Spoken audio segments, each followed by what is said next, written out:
filmmaking as a director, it's a form of confession. 10 different people would make 10 different films with the same subject matter. Mm-hmm. And it's an expression of what you're trying to say based upon who you are, where you come from, and your politics and your aesthetics, and it's your song. Hello, and welcome back to The Director's Cut, brought to you by the Directors Guild of America.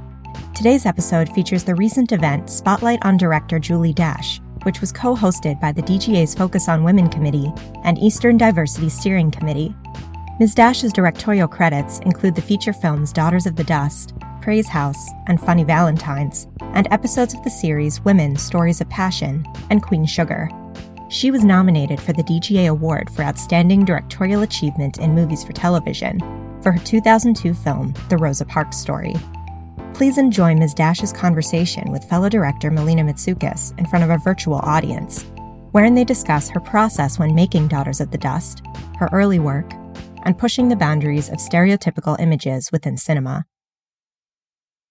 Thank you. You are incredible. So I'm just so honored to be here with you. And I feel so special because honestly, it's the first time we get to sit down and talk, and I just need to know everything.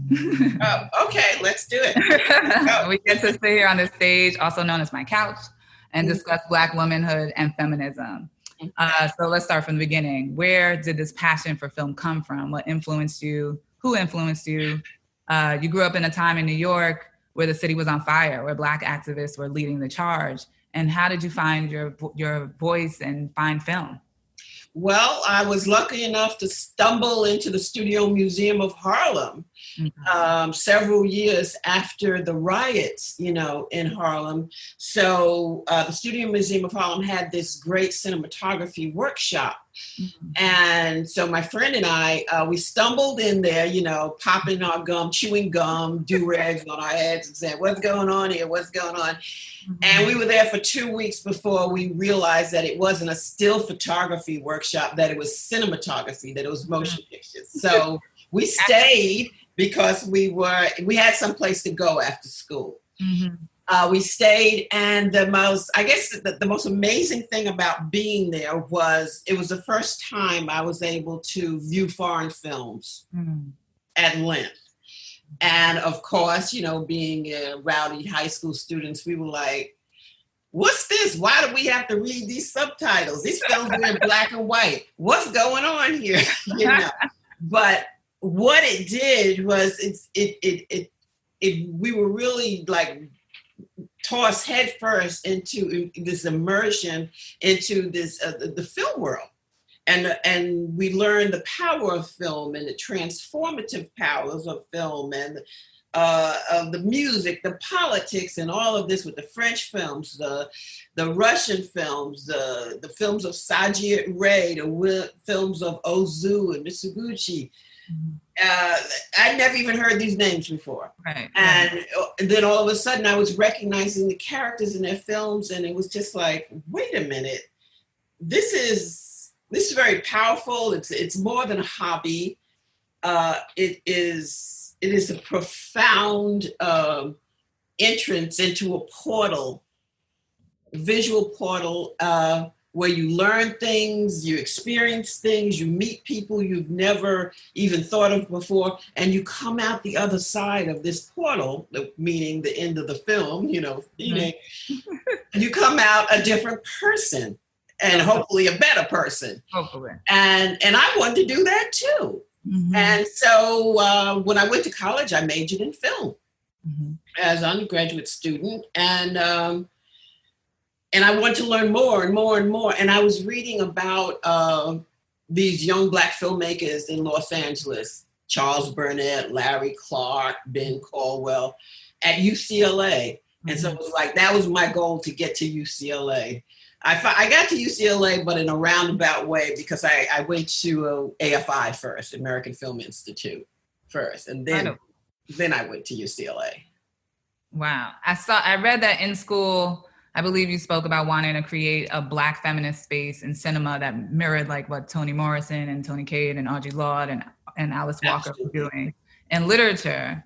to make work that wouldn't rely on a white gaze or solicit or rely on a white audience. Can you talk about that necessity? Sure. Well, when I was in undergraduate school, I'm reading Toni Morrison, Toni Cade Barbara's Gorilla My Love, Alice Walker, Corregidora by Gail Jones, and all of these. And it was like, I was touched and moved and inspired by these stories, and I wanted to see them on the screen. I wanted to live with them on the screen and not just, in the books. And so it's like, okay, maybe I could do that too. How do we go about doing that? How do we go about making that happen? And it was while I was at AFI that I decided that I was going to, my mission statement in life, because, we all had to come up with a mission statement. I was going to do films that redefined the African-American and African diasporic women on the screen. I was going to redefine how we saw them in dramatic narratives. Well, you did that. And so that's been my goal. And that's the direction I've been in for some time. And, we have to shape it, like when we're working on commercials and stuff, a car commercial is like, well, it doesn't really, but, that's Black women drive cars too. Yeah. It's like, let her dance around the car. Yeah.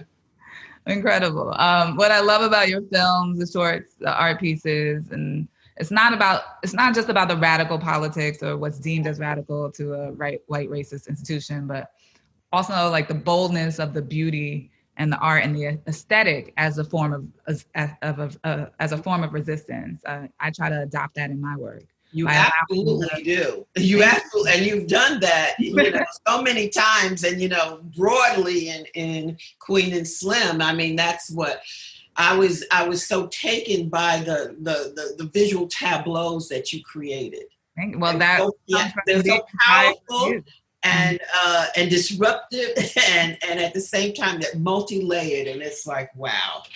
You go, girl. Carve that path. You go. So I'm like, you carve that path for me. So. By allowing the resistance just to exist in the imagery. Can you speak about film as a rebellion, film as protest, and how you're able to do that? Well, every film that's made, that's completed, is a minor miracle. Yeah.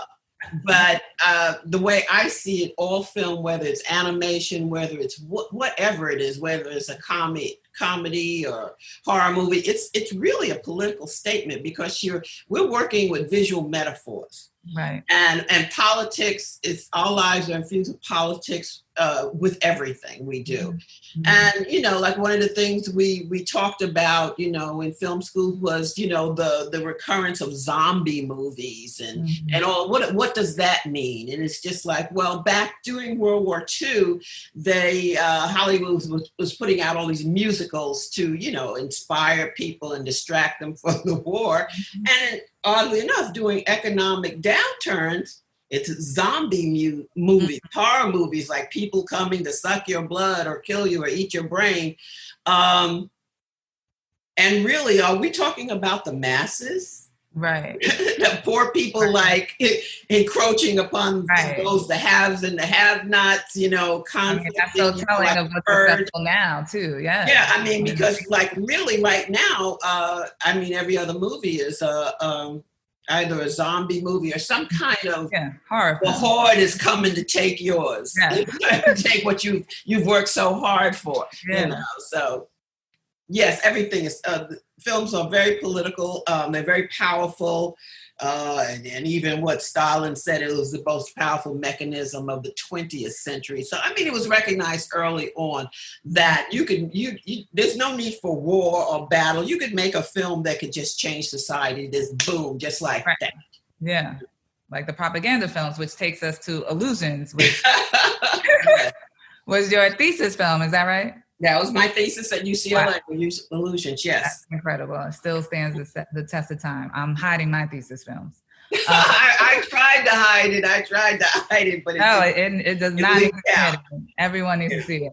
And for those who haven't, it's a short film set in 1942 in a Hollywood studio, and it explores racial and sexual discrimination through the story of a Black woman, Mignon Dupree, an executive who gains power in the studio system by passing for white.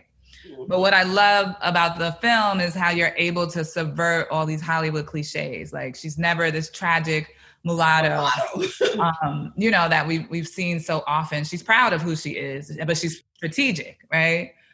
She's an illusion in every way. How did you come to the concept for that film?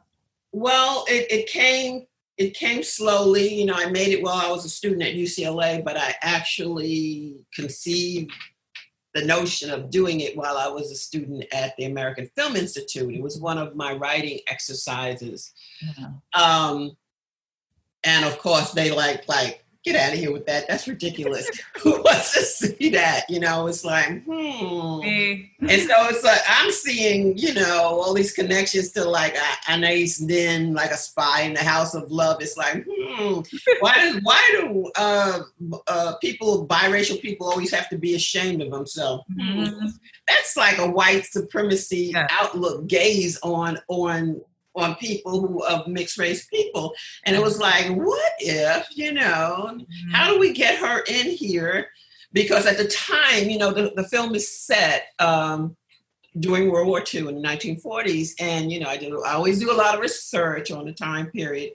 And they didn't even have African Americans working in janitorial services within the studios at that time. So the only way that a person of color could get in, a Black person, was either they were a tap dancer, a singer, what have you, and then they would shoot them separate from everyone else. And so I wanted someone on a higher level to work with, you know, overseeing this production that I created. So I had her, you know, be a Black woman who's passing for white. Who would, for two reasons, she would never rise above her station in life. Is one, because she was a woman, and there were a lot of white women who were really running things, but they were, you know, the junior Cub Scout below the white male executive. And so that's where she would be. That's where she's positioned to you know, to do her magic. And of course, she meets with the young Black singer, Esther Jeter, who recognizes her right away, looks at her and says, like, oh, wow, you know, up in here. It's nice to have you inside. Yeah, exactly. And that's the way we are. When we see a person of color, no matter how light they are or whatever, we recognize them. We recognize each other. But that's what I was really taking, because I honestly didn't know where it was leading. And for her to be so proud in that moment and not be scared of who knew or who found out. I thought it was really powerful, especially since that was like your thesis film. And yeah, well, at the time I was reading a book called, we were studying film as subversive art. And so it's like you take everything, you know, in the postmodernist world and you flip it over. And why does it always have to be one way? You know, they teach us that, you know, that there are 36 plot points. It's like, you know, everything is so fixed. Right. In that world, it's like, okay. Yeah, and you really made a career out of being experimental and just, you know, navigating through different genres. I've really admired that and followed that in my own career. There's a line in Illusions that's so powerful. We kind of talked about it already, but where she says, the real history that most people will remember and believe in is what they see on the silver screen, which speaks to the power of cinema and the writing and rewriting of our history. Can you talk about that? Exactly. Can you talk about the power of the image and how you used it to rewrite our history? Well, that's my job. I feel, as a Black woman filmmaker, mother, grandmother, that I need to. That's my passion. I love telling stories. I love controlling worlds within the frame. I love telling stories that people don't really know what the outcome is going to be, because, you know, I'm working to, I have a different rhythm, a different beat, a different purpose in life. And it's just a lot of fun for me to create multi-layers of information and visuals and visual metaphors and playing with visual rhetoric, and subverting what we think we know or what we ought to know. I want to create something original, even if it's difficult sometimes.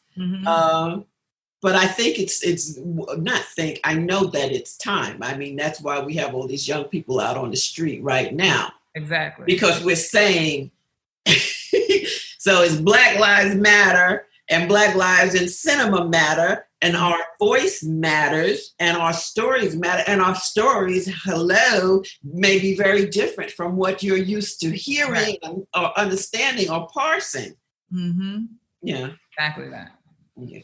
And then allusions led to my favorite film of yours, your first feature, Daughters of the Dust. Hopefully everyone here has experienced this film, but if not, it's inspired by your father's Gullah background. Kind of like things I heard around the house, yes. Okay. It's set in 1902 and revolves around 3 generations of Gullah women in the Pazant family on St. Helena Island off the coast of Georgia and South Carolina. Innovative with its use of Gullah dialogue and interwoven storylines among the predominantly female cast. The film focuses on ancestral and matriarchal storylines, as well as the history of former slaves who settled on the island and formed an independent community there. It also explores migration of Black Americans around the Civil War and the transformation of tradition and culture. It feels so personal, but personal in this like universal sense of the Black experience. Like it felt like a story rooted in history and emotion from many voices becoming one. It feels like a piece of you. And maybe because of my connection to the diaspora, it felt like me too. Can you talk about the process of research and bringing these histories together so that we can kind of all relate to them, even though it at the same time felt very much like a foreign film? Okay, well, thank God for the WPA, the research and the oral histories done in the 1930s. FDR put together the work projects, arts group, and whatever. So I was able to get firsthand go to primary sources of research. Everything within Daughters of the Dust is based upon actual events and issues and folklore and things told to me and things misunderstood. And so I'm just really weaving historical events and issues into a dramatic story. But a dramatic story that's told in the way that an West African griot would tell the story. Right. So it kind of rolls out in a different structure. Right. That's a non-Western. It turns out to be a non-Western structure. And people are going like, what the heck? Yeah. It really felt like a meditation on culture. And womanhood and Black womanhood in a way that, we had never seen it. I remember being at my cousin's house and watching it for the first time and being enthralled by like your sense of courage, to not subtitle it and not to have a translation and not an explanation. Well, all of that comes from my love of foreign films and even American films that are, with like a heavy Irish American accent or Italian American accent. And, like Miller's Crossing or something. Right. And you don't get it at first, but then you just stick with it. And then soon you relax and you start understanding. And it's just like, well, why can't we have that too? The Gullah Geechee accent is not a Southern accent. And why do we have to have a Southern accent to, we're branded with so many things. Hollywood brands us and says, this is what Black people do. This is how they tie the scarf on their head. This is how they do, everything is based upon, going from the South. And this is what the South looks like. This is the cotton. This is what it looks like. And cotton doesn't look like anything when it's time to be picked. It doesn't look like it does in the Hollywood movies. Right. So, and then further to that is, cotton wasn't king on the islands. I love that you had the indigo and the indigo and rice. And so I used the indigo blue to stain the hands of the people who were living ancestors, those who had survived slavery, had permanently blue stained hands, even though in reality, over time, the blue stain would have worn off. Mm-hmm. But that was the way I was showing the scars of slavery, rather than the whips on the back that we see in every movie that has to do with enslaved people. I showed blue hands. That was beautiful. Just another perspective that we had never witnessed before. And can you talk about that? Can you talk about craft and your process and how you make these decisions? Also, you collaborated with incredible filmmakers. I knew Arthur Jaffa obviously was a cinematographer, but I didn't know Kerry James Marshall was the production designer. Yes, Kerry James Marshall, yes, and Michael Kelly Williams. They're both very fine artists. Wow. In their own right. And they worked on it, and they built, like Nana's chair. They built the figurehead. I mean, they built our props from scratch. And so these are fine artifacts. Where are those pieces? I'm like, I need those pieces. I know. That's another story. That's another tragedy story of them being put in storage and being lost. But anyway, yes. And what's your process on working with them? Oh my God. Kerry had never done a film before. Right. And so Has he done one since? He did Sankofa afterwards. Oh, right. With Haile Garima, yeah. And then he did Praise House with me again when I did that magical reality with the urban bush women. Nice. So we worked together too. That was beautiful. Yeah, and then he decided, he went back to painting, and the rest is history. I had enough of this Hollywood stuff. He doesn't want to deal with the props and Hollywood stuff anymore, but he's very supportive. Kerry and his wife, Cheryl Lynn Bruce, they're very supportive. And actually, they donated so much money to the making of Travel Notes of a Geechee Girl. Yes, the story about Berta Mae Smart Grove. Yeah. We'll get into that. Okay. But you did touch on it a little bit, but I wanted to talk about it more. With the release of my film, Queen and Slim, it was so polarizing in the Black community. And I feel like because there's such a lack of Black content, and not enough diversity of our voices and perspectives, Black filmmakers have this really unfair burden to kind of speak for the entire community, or receive intense criticism. And in an age when Black films were really showcasing Black masculinity at their highest with Juice and New Jack City and Boys in the Hood, I'm curious to know how Daughters was received in the Black community. It was polarizing. It's like that. Well, I inherited that from you. Yeah, it was. People loved it and received it, and went with the blessings and all of that. But then there were people who said, "Well, what is she trying to do? She's going to shut the doors on Black filmmaking. She's going to ruin it for us." There were people saying, "Why didn't you just put subtitles, make it in English?" There were people who told me, "Why didn't you do a documentary about the Gullah and the Geechee first? What makes you think you could just do a film about people we've never heard of before?" So there was, hey, we're 29 years out, and then now there's more acceptance. There's more. There's more voices. There are more voices, and people are not so, offended about it. So. And I think that's the same thing that's going to happen with Queen and Slim. I hope so. I mean, it's already people love it. They love your courage. Thank you. Because we see filmmakers who are not courageous, who would just want to, get by. Let me just get in, make the film, get the check, stack the money, and go on. No, you were trying to say something else. You dove headfirst into. This is what I have to say, and this is exactly how I'm saying it. Yeah, that same. And oops, I'm sorry, but this is my ending. This is what I did. I think that's okay. It doesn't have to be for everyone. We're not a monolithic group of people, and we have diverse voices, and we don't like all the same things, and that's okay. And we should not. No.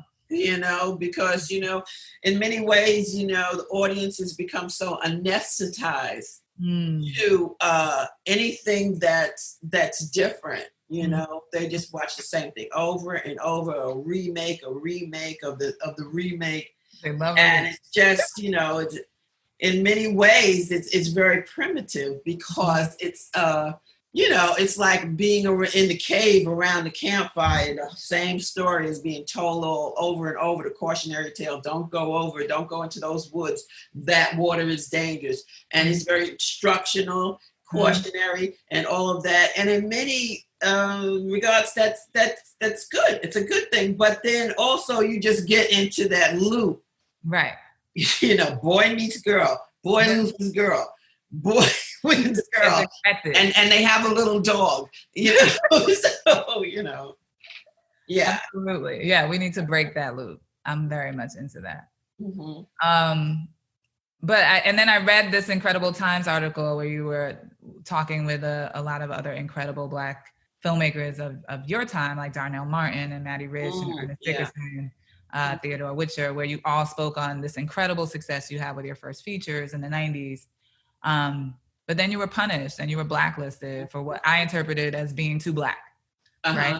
Can you speak more on that struggle? Can you speak more on that moment in time? I feel that I'm such a benefactor of the work that you all did, and for our heroes to go unsung is really infuriating. Yeah. Well, in my case, I think I frightened people because, you know, I would take, you know, doors were open for me and I would take meetings, and afterwards, you know, we'd stand up and shake hands and people would say, well, you're not so bad. It's like, well, what? It was like, what was I supposed to do? Right. You know, what was I supposed to be? Here I am, a Black woman, nearly 6 feet tall, and talking about making this kind of film, that kind of film. I'm not trying to make the boy meets girl film. And that, I think that terrified a lot of people, not just white people, but Black people as well. Producers, we don't have anything to do with her. Right. And then I think I was further, you know, kind of ostracized, blacklisted with doing the Rosa Parks Story, to be quite honest, because it became a situation of, well, this is what we know of Miss Mother Parks, Rosa Parks. She didn't get up because her feet hurt, and that's the film I want you to make. And it's like, we're not making that movie because that's not the truth, right? You know, and that's just that's fake news. And so, but certain people didn't want to hear that because they grew up with that notion, and they were afraid that, you know, people wouldn't watch it on television because they want to see the fake news. And so, you know, we refused to do that. We showed how she was, you know, working with the NAACP on bus cases, with rape cases, and all of these things prior to the Montgomery bus boycott, prior to the time that she said, no, I'm not standing up. Right. And it had nothing to do with her feet. Here's Hollywood. Like, right. Yeah. They were like, we're not ready for this truth, and we're not ready for this woman we can't control. Yeah, well, thank God I was working with Angela Bassett, and she was just wonderful. She said, hey, let's roll with it. No, let's fight this. Let's not do this. Let's tell the truth. And we did. Well, thank you for that. And your pivot was real. You know, you to have a very successful career in the art space, in the commercial space with music videos. It didn't stop you, and you continued to grow and work as a filmmaker in so many different genres, which has also been so inspiring to me to see you navigate as a true artist. Well, that's kind of the point of being a filmmaker, right? You know, people think you just want to do an episodic television show or you want to do a feature film. No, we're storytellers. We are, you know, like we're visual shamans. We want to make magic manifest on the screen. We want to tell our stories in that way, in a new, unique, fresh way that's insightful, meaningful, inspiring. That's the truth. And it's from our own voice. That's what we want to do. And it's it's a great thing to do that, to make it happen. And so we work. I mean, I work in Super 8. Right. You know, Yeah. you know what? I made Super 8 films, you know. Diary of an African Nun was an adaptation of an Alice Walker film that I did as my project 1 at UCLA. And UCLA Archives blew it up to 35 millimeter. Wow. That's incredible. Yeah, it don't stop you. No. And there's so many different formats of filmmaking that I would love to be recognized by this industry. I feel like that's so important to encourage other filmmakers to work in the different formats and to continue to tell our stories and not be discouraged if you're not getting a feature or a television episode or whatever it is. Like, tell your story. Just do it, especially now. It's all about the work more than the promotion, because I have so many people, you know, I'll be at a film festival or something and people say, oh, are you still making movies? It's like, yeah, that's why I'm here. It's like, yes. I do a lot of films for museums. Yeah. I tell stories. I make movies and I teach because I'm sharing what I know. You know, and I'm sharing stories of the minefield. Yeah, and you teach them in many ways. I know you have new projects like your documentary and the Angela Davis film.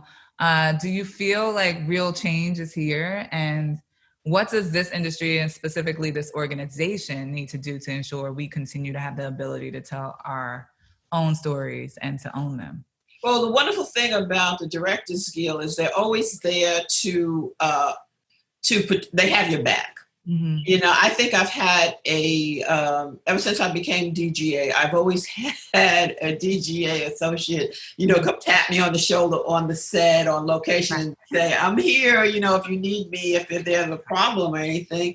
And that's a good feeling to know that they're there for you.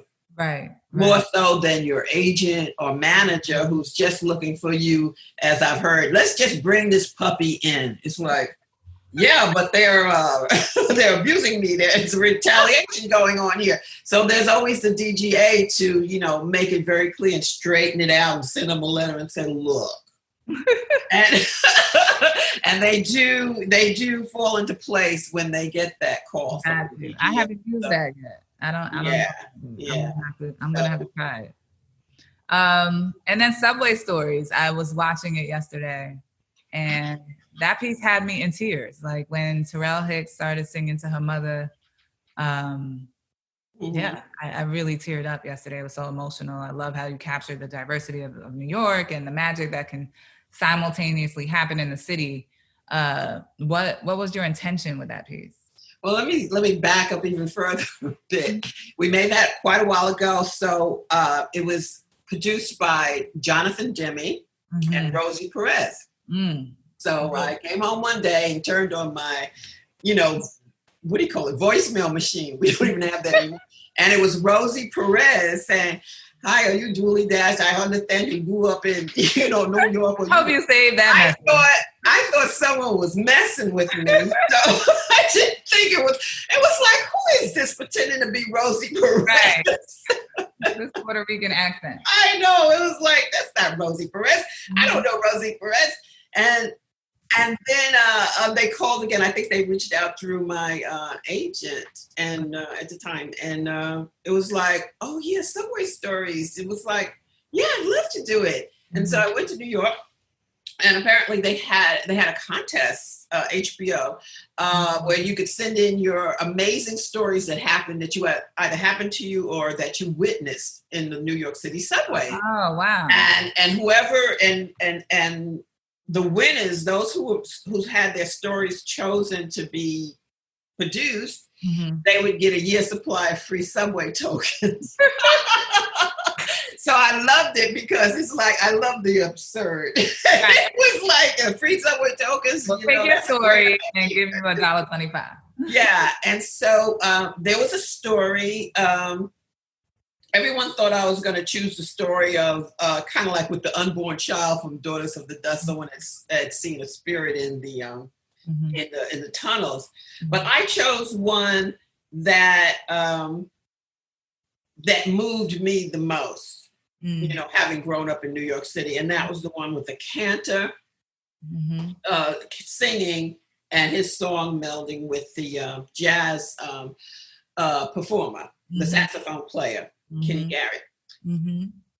So I wanted to add one more thing. I like to add work in threes. Right. And so I added a young lady who is on her way to visit her dying mother, and her cell phone's not working, and it's like one of the last remaining telephone gadgets in the subway, and she's calling her mother to say, I'll be there in a minute.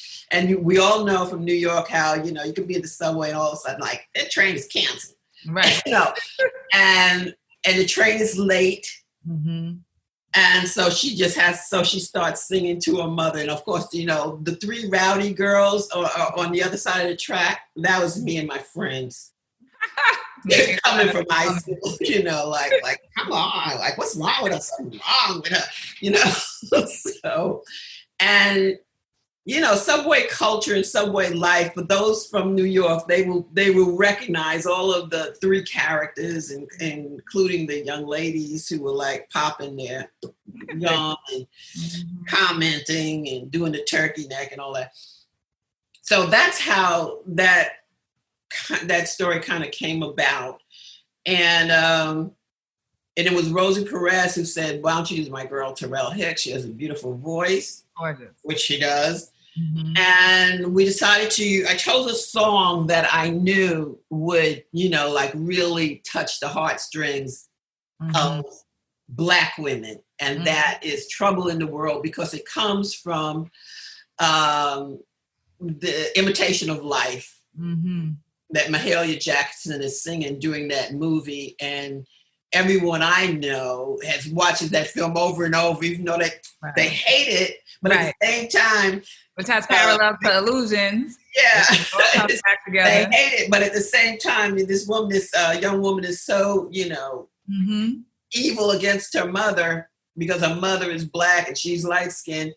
And then when the mother dies, she's running behind the casket yelling, "That's my mother!" Can't help but feel it, yes. Yeah, and so I said, that's the song that will hit people, that really touch them. It did. Where they don't want to be touched. So here's the amazing story behind that. So we were in, for safety reasons, we were in a lockdown station where no trains were allowed to come through, because actually one of our last shots was on the tracks. Got you. Oh, that's when you could still shoot in New York. Well, maybe this is why you can't shoot. And we had, and because I was a female director, they said, okay, they'll have a female radio operator in charge of the trains with us at all times. It was like, yes. So, of course, gender issues raise their ugly, dangerous heads. She's on the radio saying, stop all trains, no trains coming through Church Street. And guess what? A train blew past. They went right during the take, while Terrell was singing live, not playback. She was singing live. Wow. And everybody was going like this to me. Let's cut it. Let's cut it. Let's cut it. And the sound mixer was going like, oh my God. And he's looking at me, waiting for me to cut it. I didn't cut it. Wow. And they were saying it will never work because the roar of the train will, it's married to her voice. And so, of course, we did other takes where there was no train coming through. That was it.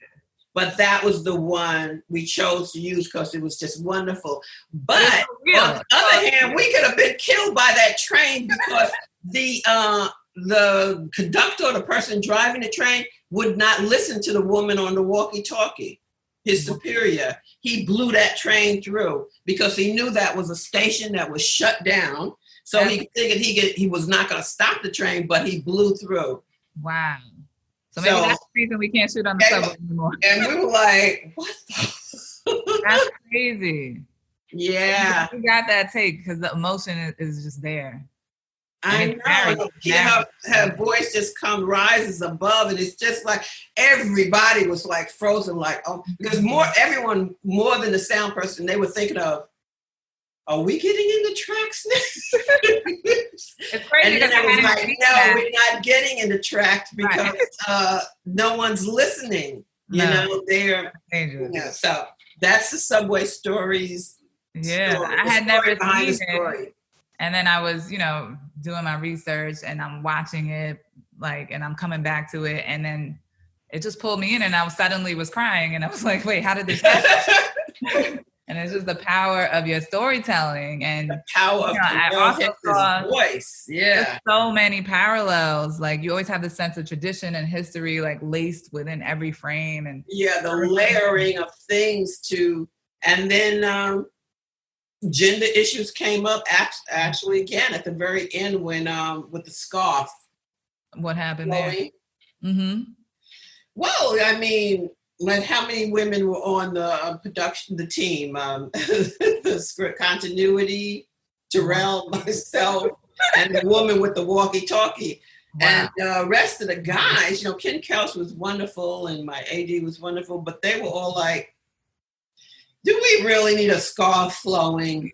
The scarf. I mean, that's when that's the whole point. Like, it didn't make sense to them. Right. I mean, it's like, you know, it's a scarf. Right. Let's have get no started. idea. We almost got killed today. Let's get started. But we did it. They did it. And that was my ending of the scarf flowing. Yeah, that's beautiful. It was almost like a whiff of her perfume flowing in the air. Mm-hmm. And how she stays even when she's gone. And exactly. I just saw so many parallels between all of your work in that moment. It's like her singing that gospel. To her mother felt like the monologue of Nana Pazant. Her monologue to her children. She wasn't literally singing, but you know, with the Bible in her hand, there's just all these like very distinct Julie Dashness things about all of your work, and I live for it. And obviously, you probably don't see any of these things happening, but the multi-generational historical sense of emotion and history that's just, you know, running through everything you do. Is that is intentional, or is just something you just channel it and let it flow? Just channel it and let it flow and stay true to my mission statement. And I see so many young filmmakers like yourself who are doing bold, courageous things. And that just makes me sit up and say, oh yeah, I got a breath of fresh air. You know, I thought I was knocked out, but you sit up and see, you know, this is Queen and Slim, man. Hey, yeah. Well, it's because of you, you know. Like I'm back. I'm back. I can breathe again. You know, the muzzle has been taken off. And we need you. You know, breaking the chains. That's right. We have that. You know. Yes. Unapologetic. You know. As you were able to do so, you know, so long ago, and you really taught us the way, and we're able to do that because of you. You created that space for Black feminism in cinema that didn't exist. You know, when you talk about Toni Morrison, both Lena and I talk about that all the time. These are the people who influenced us and allow us to have this voice, and you are one of them. Well, I was influenced by some great filmmakers too. I was influenced by Kathleen Collins. She passed away a while back, but she did a number of films like Losing Ground and The Cruz Brothers and Mrs. Malloy. And so I kind of came up under her, knowing that she had done these features before me. Right. And they were just like, she was so, she was educated at the Sorbonne and everything. And she was just a young Black woman with a baby editing her films. And it was like, it was amazing to have known her and to have shared space with her at Chamba Productions with St. Clair Vaughn and the Chamba Brothers back in the late 70s. Yeah. Wow. Incredible. Yeah. Okay. I think I need to open it up because. Oh, okay. You know, I'm all, there's just one question so far. How they want to know how they can see your short films. I saw Illusions on your YouTube channel, but they wanted to know about Illusions and Diary of the African Nun. I actually have not been able to see. Okay, that's at the UCLA Archives. They have 4 women, Illusions, and Diary of an African Nun. Women Make Movies, Deborah Zimmerman's Women Make Movies, they've been so supportive all for, you know, since, I think it's going on almost 30 years. They have Illusions and 4 women. And then there's Third World Cinema. They distribute allusions to for women as well. So private distribution, through women's and third world agencies. That's where you could see them. And they mostly play now in schools and museums and what have you. Beautiful. Curios, Jurassic films from Julie Dash.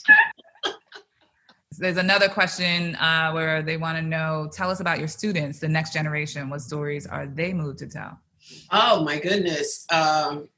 I have one student, Chuck, I call her Chuck Nunso Direct, who I was teaching when I was at Howard, teaching at Howard University, and she has a beautiful Nigerian short called Bride Price. Yes, that takes place in a little Nigerian shop in DC, and it's really wonderful. Past, present, future, all surrounded by the products, the spices they have in the store, and it's just really wonderful. So, my students are at Spelman are documentary film students. Oh, nice. And they have it's 2 generations away from me, and they have a different voice. But that voice is very powerful and very good, and they're interested in green spaces, they're interested in foods and wellness and all, and so those are my students there. So, wonderful. When the crew didn't want to shoot the scarf shot for Subway Stories, how'd you get them to ultimately do it? It's on That's the a good question. It's on the shot list. That was one thing. I never raised my voice, but I'm very persistent. It's just like, it's on the shot list and we're going to shoot. I have one day to do all of this. And here we go. Do it all in one day? Set it up, huh? That was a one-day shoot? Yeah. Oh my God. Yeah. That's incredible. Yeah. Wow. Let's roll. And this New York crew is ready. They were already starting to pack up their belongings. And after 5:15, it was like, no. Yeah, We don't need sound. Without sound, MOS. Okay, let's line it up. This off gag. Let's do it. We're doing it. We're not leaving. I'm not leaving. Wow. Another member wants to know, what is your fantasy project? Oh, my fantasy project or my passion project. I have a stack of things that I've written. The one that I'm really, really pushing now, it's called Eleanor Roosevelt's Battalion. It's a limited series about the 850 African-American women who served overseas during World War II. Wow. I have been pitching this with Sandra Evers Manley for who we optioned the book, One Woman's Army, a Black WAC Remembers the War.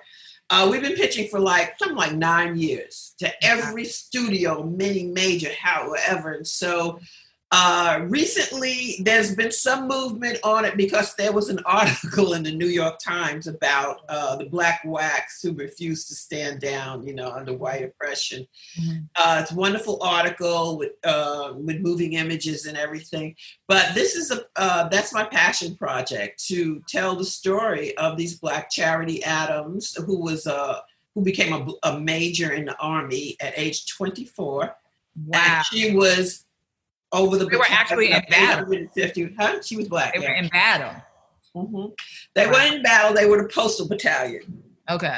They didn't fight, But they weren't nurses. But they had fights that went on, and and some of them lost their lives over in France. Yes, they were in England, in Birmingham, England, and in Rouen, France. Wow. Well, I really look forward to you telling that story. It's a very powerful ensemble cast of characters, very much like Band of Brothers or The Pacific, only it's African-American women.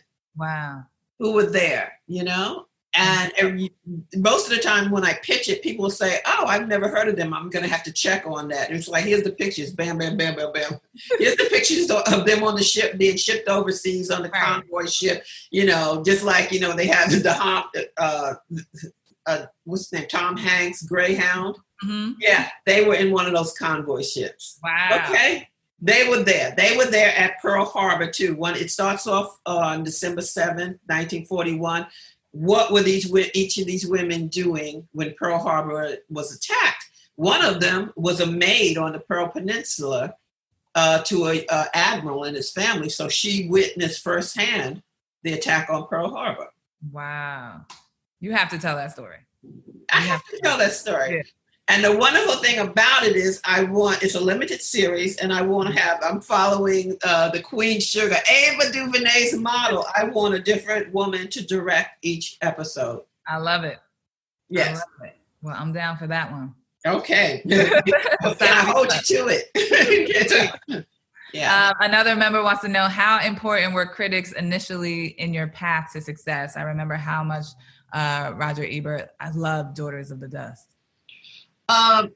It was wonderful to hear wonderful things from Roger Ebert and from, I'm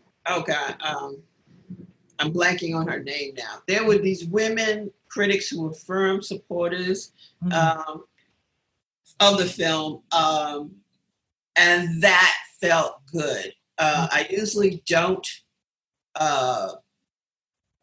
react too much to critical reviews because it all depends on, you have to consider the source. Right. And usually the source is like, they have their own filters. Mm-hmm. And it's just killing me that I'm forgetting her name. But usually back then, like 20, 30 years ago, they were extremely, extremely harsh on women filmmakers. Mm-hmm. And sometimes some of the early Black female critics would jump in and try to tear you apart too, like with Love Song that I did for him. They said, "Oh, what is this? An interracial story? What is this? She made daughters of, what is she doing now?" It's like, I get it. Yeah, well, being a critic is a profession and an art form in itself. And so we have to understand that they have to play with words. They have to not only review, but they just look for chinks and in the armor and the link. And it's like, whatever, just read it and take it with a grain of salt. Thank you. No, thank you. I'll take this part and I won't take that part. I do understand that what you're trying to do. Mm-hmm. You have a job to do too. Mm-hmm. Whose point of view means the most to you?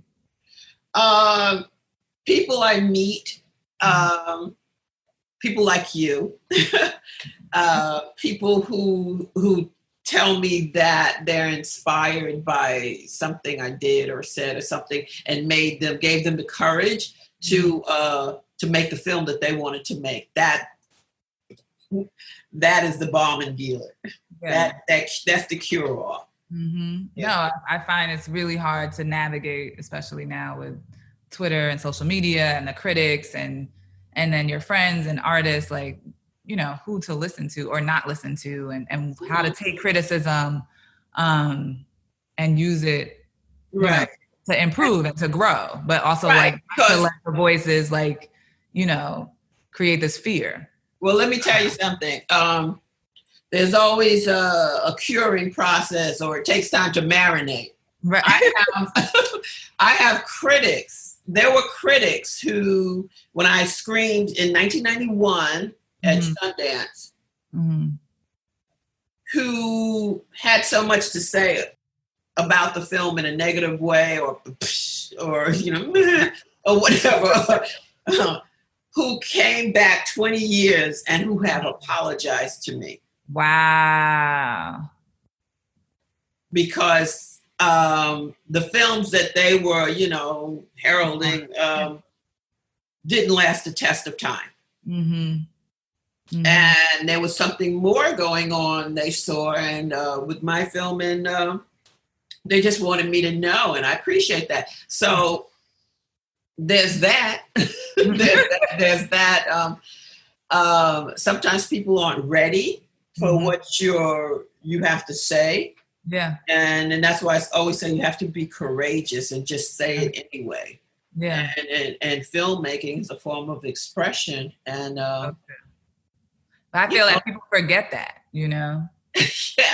And they just wanted to speak for them, and to be the perfect film how they would make it. And it's like, well, go make your own. Like given any story, 10 different people would make 10 different films with the same subject matter. Mm-hmm. And it's an expression of what you're trying to say based upon who you are, where you come from, and your politics and your aesthetics, and it's your song, basically. Yeah, exactly. Just like when singers sing a song, they use their own arrangements usually. Right. Yeah. It's so interesting how we're left to be critiqued in a way that I feel other artists aren't. Because if you're a painter or a sculptor or, something like that, you wouldn't have the same opinion about my work. Yeah. It would just allow me to have my perspective. Right. It's a thing of, filmmaking as a director, it's a form of confession. Mm-hmm.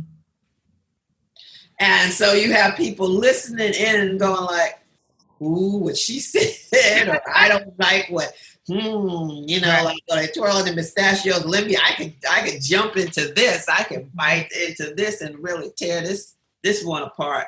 Right. Because you're publicly exposing your ethos, whatever. And so you have to be prepared for that, to push back, like throw up your draconian shield, like the Vulcans, like throw up your draconian shield. It's like, you can't hurt me, you can't hurt me. So. You have to be courageous. It's so true. You have to be courageous. Another member wants to know, what were the influences for Daughters of the Dust? What were the influences for the poetry, the imagery, the wardrobe? The attention to detail was beyond. Okay. That's a long conversation. Great question. The wardrobe was based upon photographs that I saw at the Penn Center from the time period. In fact, the whole picnic on the beach was inspired by the photographs, because I had the story taking place under a big tree. And then then I saw these photographs, and it's like, oh my God, they had on these white Gibson girl dresses. And they were, and they had the hats, but we couldn't afford the hats, so we didn't have. So there was more to it. The attention to detail has always been important to me. Some of the dresses were built, like Yellow Mary's dress was hand sewn in Savannah by virgins. No, I'm just kidding. It was, but some of the dresses were built, and some of them were cobbled together from existing costumes and things like that.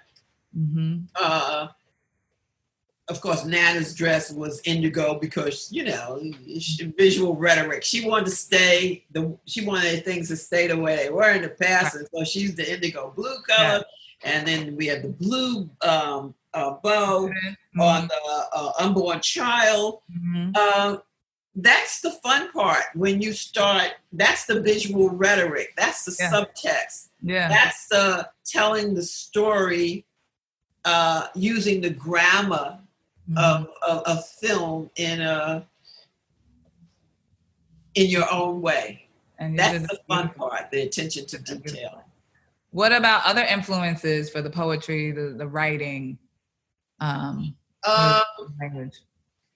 The writing and the structure came from reading and reading about West African griots who would come to a family's big ceremonies, either wedding, funeral, birthing ceremony, and they would sit for days telling the family's history, and just like unfurling, and Youssou N'Dour comes the singer. It comes from a family of African griots, and some of them would sing it.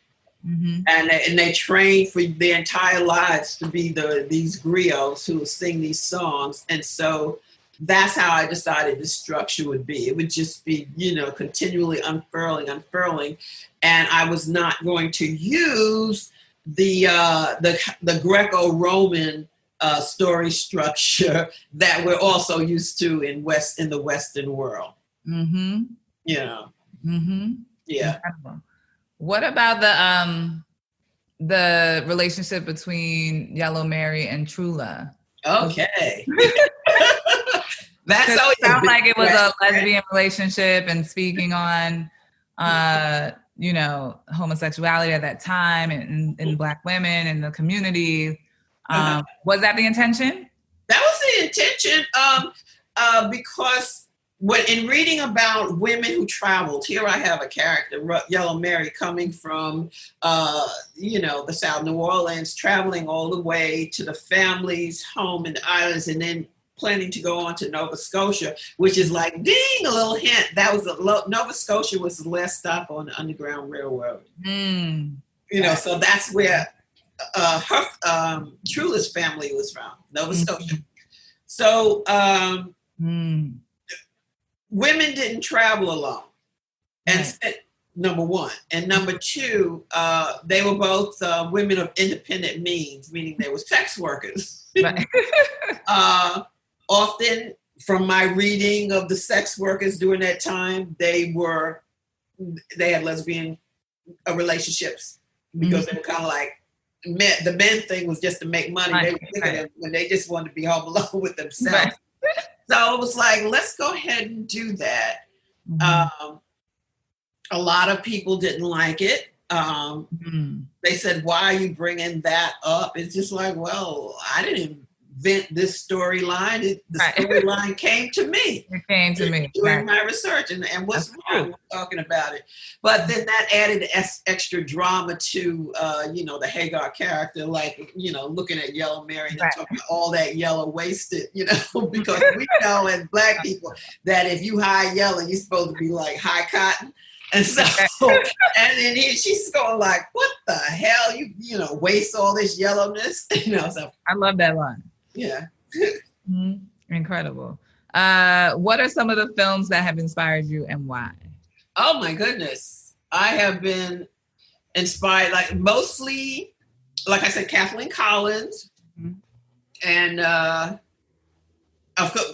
from the past or now. I think both. I'm going to get into big trouble. I'm going to leave it in the past. Okay, Kathleen Collins. Losing Ground, the Cruz Brothers, Mr. Malloy. It's the work of Sarah Gomez, Sarah Malador, Uzan Palsy, Sugarcane Alley. Incredible. All of her work. She did Simeon. She did so much work. Let's see. Tarkovsky, the Russian director, his work, Stalker, the work of Ozu, Kurosawa, Saji Ray. I loved his Apu trilogy. I saw that, as a high school student sitting in, the Studio Museum of Harlem. And I'm watching the Apu trilogy and I'm going, well, they remind me of the people I growing up with in Queensbridge. It's just like something very familiar about the daughters and they're making the bread and what it's like. There's something very familiar, about them. And so I love that work. Wow, those films were like a way to travel. I feel like exactly have a sense of these other cultures, and I see the influence in all of your work. And I mean, making foreign films, American foreign films, is really interesting. And there's so many foreign films to be made out of our culture because our culture has been seen through the eyes of someone who usually does not come from the culture. Right. And they've said, they've laid a predicate for this is the way things are. This is what we always have a harmonica. I was determined not to have any harmonica music. No, I mean, even the fact that you didn't use cotton. No cotton, no harmonica music, no chorus singing in the church. It's like, for God's sake. So I did do a film, Funny Valentine's, that there was a scene written with the choir. So I have the choir ending, boom, because I love the choir. I grew up in the Baptist church, but give me a break. Every time there's a film about African Americans, it's the choir singing. It's like, it's like enough. Yeah. enough with the same old, same old. There's so many other stories. What about the usher board in the back arguing? What about the usher board in the back who really run the church, not just the Black preacher? I want to see that. And so we showed Funny Valentine. And all the different forms of religion that exist in our community. Exactly. Some borders, it's like you have Arabic, you have Muslim, you have Yoruba and Igbo traditions. We're surrounded by it. And I was surrounded by it growing up in Queensbridge. I told you I grew up in Queensbridge Projects.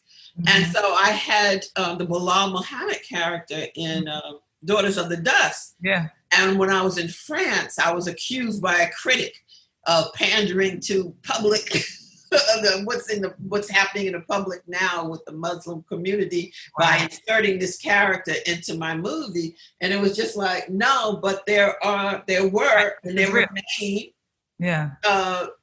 people of the Muslim faith in the South, just as they were in Queensbridge, where I grew up.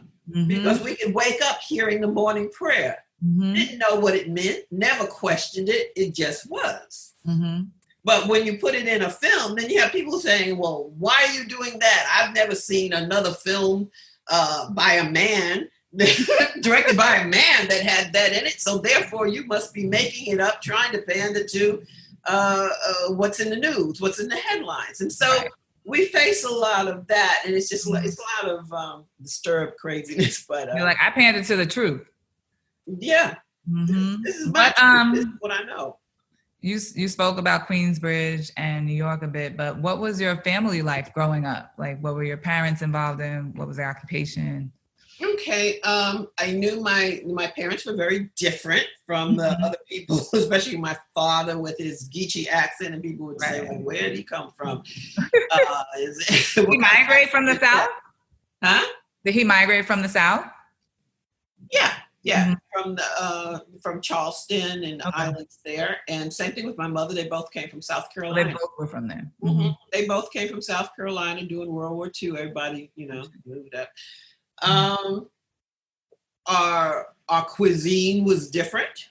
I love the recipes you have in the beginning of the book. I'm going to hit those up. Everything is about the rice. Yeah. We had rice 3 times a day. We rarely ate potatoes. Wow. And so people would come and say, people would come to the house and visit and say, you having rice again? And we'd go like, yeah, I know. We wanted to fit in. My sister and I, but we knew we were very different. We'd have rice 3 times a day, usually fish for breakfast, where everybody else was eating cold cereal.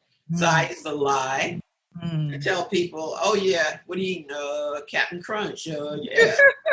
They're like, no, we didn't have cold cereal like that. Right. We usually had fish roe and grits. Yum. Or some kind. And our fish wasn't fried. Our fish was usually baked or broiled. And that was our lives. We ate a lot of shrimp, crab, fish, whatever. Incredible. And did your parents put you onto film at all? What had they introduced you? When my mother used to tell people, oh, she's doing some kind of cinema workshop or something. It's like, and people would look at me like, oh, there she goes again, because I used to play basketball, I was different. So did I. Then I'm doing some kind of cinema workshop. No, they were supportive. They didn't understand what it was. But they knew that I was, not hanging out. I was at the workshop. I was at the Studio Museum of Harlem, and all of that was good. Yeah. And my mother used to give me money to take a gypsy cab over to the Studio Museum of Harlem, which was great, Yeah. She was supportive that way. What has been their reactions to your films? Well, both of my parents are deceased now. My father passed before that film was done. And my mother was very proud, but she was more proud to find out that Siskel and Ebert gave it 2 thumbs up. And she was very proud to know that the Africans on 125th Street was selling bootleg copies. Wow.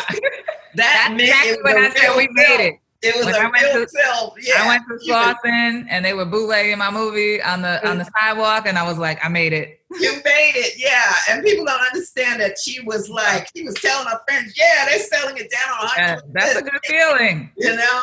Bootleg copies, no title cover, just a plain white wrapping. So I knew then that I had made it. Mm-hmm. Incredible. And how have you balanced motherhood and your career with filmmaking? Has that inspired you? That's a question you should ask my daughter. But I do have, it was rough. Mm-hmm. But I have one kind of funny, tragic story is that my daughter at the time, she was in the Brownies. Mm-hmm. My daughter was thrown out of the Brownies because I didn't have enough time to participate. Oh, no. She was literally thrown out of the Brownies. Insane. Because I was doing a lot of music videos at the time, and When was she born? She was born in '84. Okay. Yeah. Okay, so before Daughters of the Dust. No. Yes, she was. It was before Daughters of the Dust. Wow. Wow. Yeah, because actually we shot it in '89. Okay. So she was very. Was she on set with you? No, I never let her. Maybe she's old enough now to be on set, but no, never. It's too dangerous. Yeah. She stayed with her grandparents. Wow, so interesting. And then talk to me about Travel Notes of a Geechee Girl. Oh, it's a wonderful, wonderful story about Berta Mae Smart Grosvenor, who was a culinary anthropologist. She was also, I met her when she agreed to be the woman wearing the hat in Daughters of the Dust. Oh, I didn't know. Berta Mae has had an amazing life and career. Mm-hmm. She was a chef, an anthropologist, raconteur, actor, radio personality for many, many years on NPR. And it wasn't until I started doing a documentary about her with your producer cousin, Rachel Baton, that I found out that she was also a beatnik in the 1950s. Wow. I never imagined a black beatnik. Of course, we knew of Mary Baraka when he was Leroy Jones, and he wrote Dutchman, and he was, with the beat generation. But I never saw any images of black beatniks. And when I found out that she was not only in and of the beat generation and the beat literary movement, but she moved to Paris in 1958 and lived at the Beat Hotel at the same time as that Allen Ginsberg was there and William Burroughs was there as well. Wow. He was in the Beat Hotel. And it was like, that was it. We have to do this movie because I've seen documentaries about the Beat Hotel, and then she'll be in the distance in a picture. What? And what they mention then is the interracial sex. And it's like, wait a minute, that's Berta Mae. And her grandchildren are watching this movie about the Beat Hotel, and every time they show her face, they talk about exotic international sex. It's like, come on. Wow. Come on. You need to rewrite her story. Yeah. And then you're also working on the Angela Davis project. Yes, it's a Lionsgate production that is being written by Brian Tucker. And we'll go up once the pandemic is over. We'll be ready to shoot. Hopefully. Yeah. Yeah. Can you talk to me about, because I would like some advice on development and working on a script that you're not necessarily writing, because I know you mostly write your scripts. So how you work with a writer, how do you develop something? How do you know when it's done? It's never done. That's the thing. And you know that from shooting. It's never done. I know. 3 a.m. on the set, tweaking dialogue. Right. Right. How many iterations have you gone through with Angela? And is she involved in the project? Is she? Oh, of course. Absolutely. Yeah. She gave it her blessing, and I came onto the project when it was already in progress, and I called for a new screenplay because, this is Angela Davis. Yeah, you have to do that right. Yeah, and so I think we're at the 6th iteration of a screenplay. Yeah, it takes a while. There's a learning curve. Not just with the writer, but also with the studio executives. Most people kind of like, with Black historical dramas, just kind of like with the Rosa Parks Story, they didn't really know Angela Davis. Right. They knew tall woman, educated, sophisticated, big afro, Marin County shootout. She's wanted by the FBI on the 10 most wanted list. Big time capture sequence. That's what they knew. They saw the action film. Yeah. They didn't see, where did that come from? It came from her growing up, in Birmingham, Alabama in the 1950s. They came from, she lived on Dynamite Hill, bombs going off all around her in the Black community. By the KKK, they were under attack. And so when I went in there, I pitched to them Aleppo. Angela Davis grew up in Aleppo. Yeah. And everybody was going like, what? I said, yeah, Aleppo, that Dynamite Hill. That makes sense. Same thing. She was one of those kids sitting on the rubble. Okay. That makes sense. Yeah. But that was very disturbing to some people. At first they said fine, but then they said, so we're still working it out. We're still massaging it. We have some we have the producers, Mike Pasternak and Sidra Smith. And incredible. Have you cast it yet? No, not yet. Not yet. We're not there yet. Got you. Another member wanted to know how you felt about Netflix, but I guess they're also meaning the streamers and kind of this new wave of consuming content. I love it. And I love the fact that you can binge watch season 1 and season 2. If you can stay awake, you can go, you go in there like this. Can I stay awake for season 2? It's like, yes, let's do it. Let's do it. Love it. Money heist. I think our questions have kind of petered off now. That was everything. Let me make sure I have it all.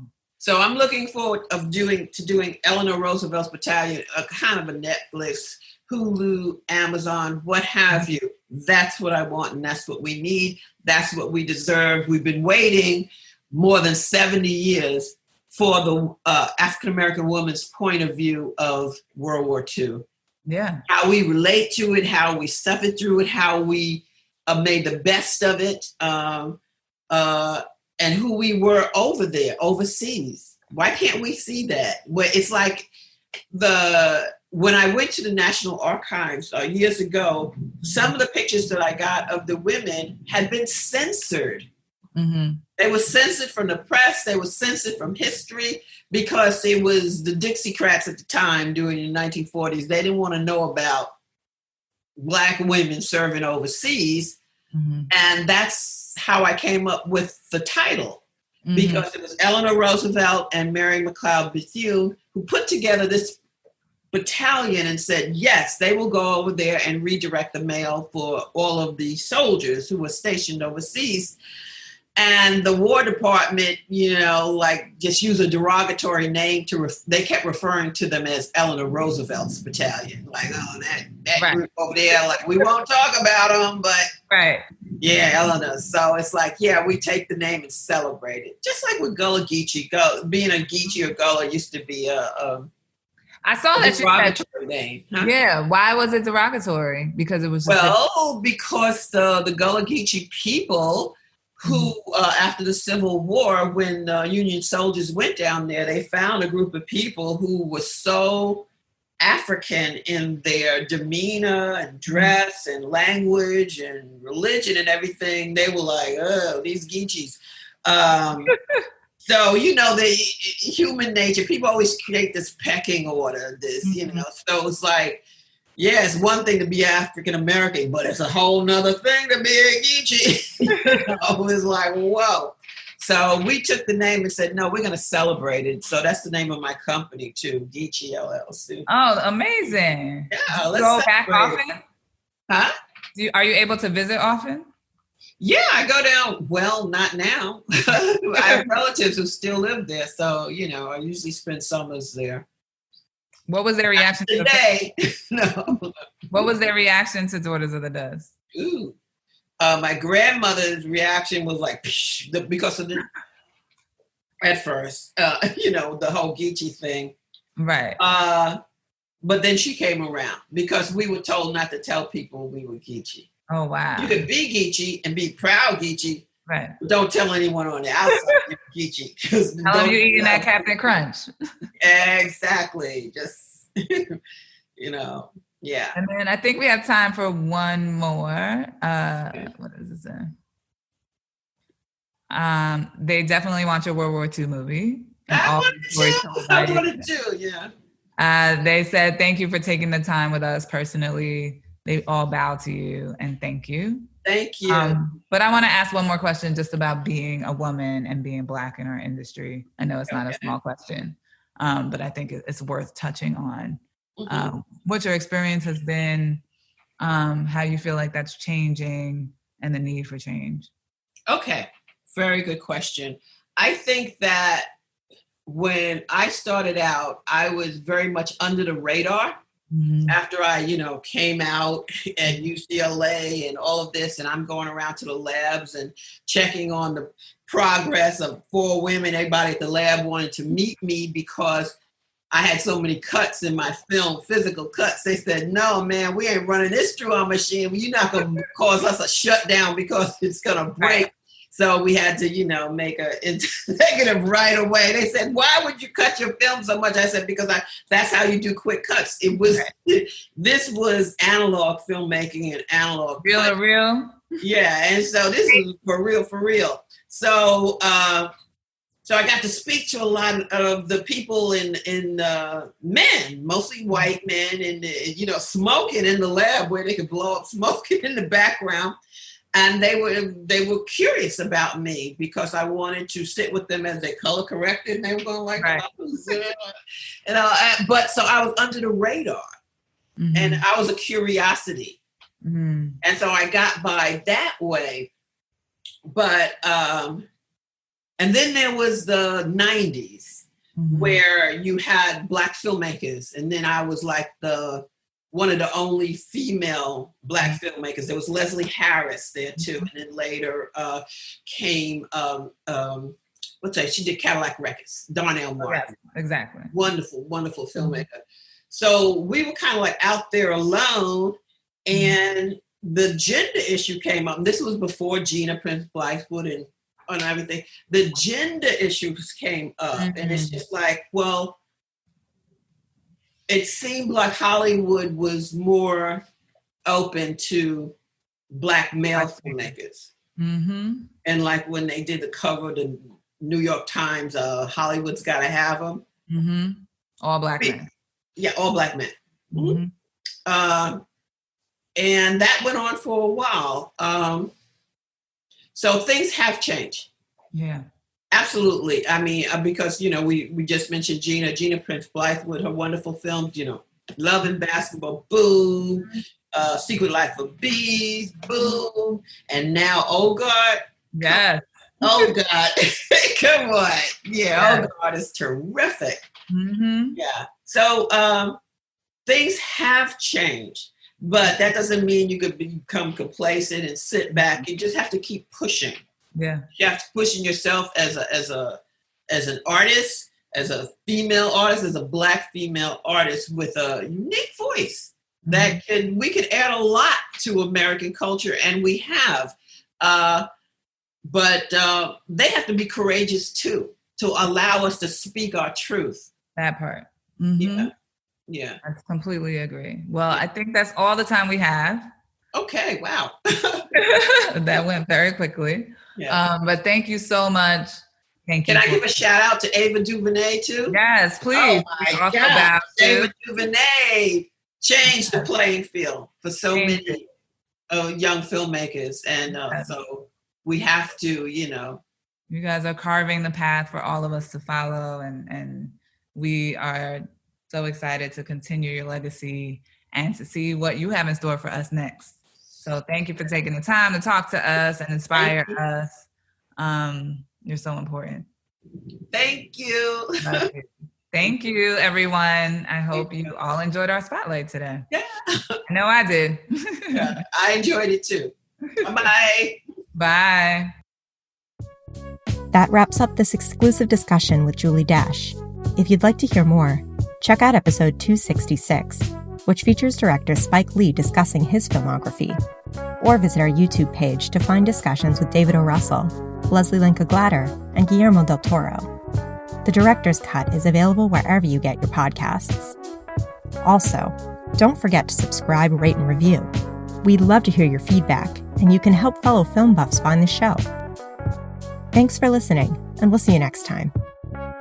This podcast is produced by the Directors Guild of America. Music is by Dan Wally.